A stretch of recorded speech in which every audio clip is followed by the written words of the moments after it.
Jour numéro 16. On est en train d'arriver.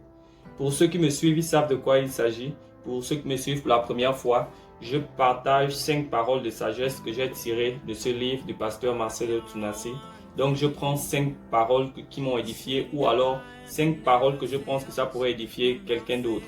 Je le fais pour que ceux qui n'ont pas le livre puissent savoir à peu près de quoi il s'agit dans ce livre. Donc sans plus tarder, voici les 5 paroles de sagesse que j'ai choisies pour ce jour.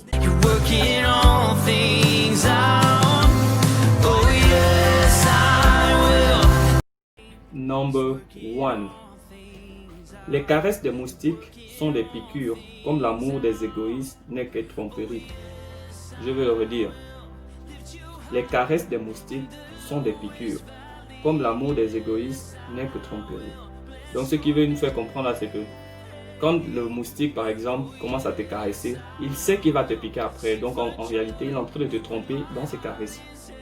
C'est pareil que l'amour des égoïstes n'est que tromperie, parce que un égoïste, quand il t'aime ou alors quand il te montre qu'il t'aime par des cadeaux, par des sourires, lui-même il sait ce qu'il a derrière la tête. En réalité, il ne t'aime pas, il est venu pour un but précis.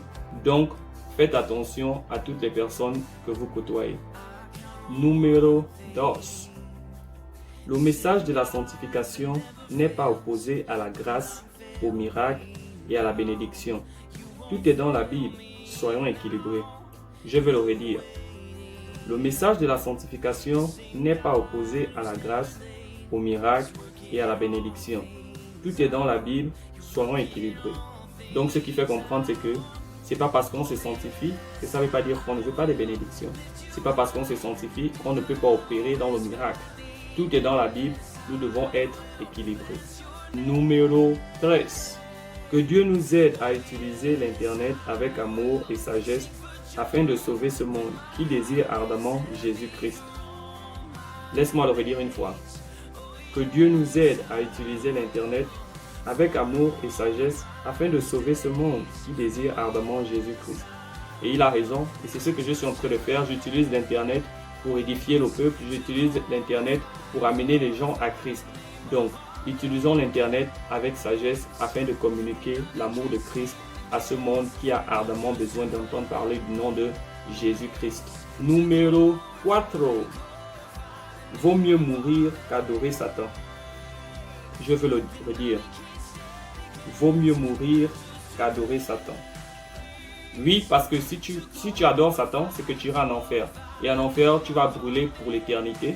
Mais alors que si tu meurs sans adorer Satan, tu iras au paradis et tu vivras pour l'éternité. La Bible nous dit que celui qui veut sauver sa vie la perdra, mais celui qui perd la vie à cause de Jésus-Christ la retrouvera. Donc, je préfère mourir au lieu d'adorer Satan. 5e et dernière parole de ce jour. 5. Nul n'a le monopole de la connaissance. Sois humble, car tu ne connais pas la profondeur de ceux qui t'écoutent. Je vais le redire. Nul n'a le monopole de la connaissance. Sois humble, car tu ne connais pas la profondeur de ceux qui t'écoutent. Souvent, parce qu'on a duré par exemple dans l'église ou parce qu'on a beaucoup appris, on se dit qu'on connaît plus que tout le monde. Mais la parole de Dieu nous dit qu'on connaît en partie et on prophétise en partie. Donc, ne t'enorgueillis pas pour ce que tu connais, mais en toute chose, sois humble et reconnais que ce que tu connais, c'est par la grâce de Dieu, mais il y a quelqu'un qui peut connaître plus que toi. Merci d'avoir regardé la vidéo encore aujourd'hui. Vous pouvez laisser les commentaires s'il y a une parole de sagesse que vous pensez que j'ai mal interprétée, ou alors si vous aimeriez donner une autre interprétation de celle que j'ai déjà donnée. Je vous remercie d'avoir suivi la vidéo. On se retrouve demain si Dieu le veut.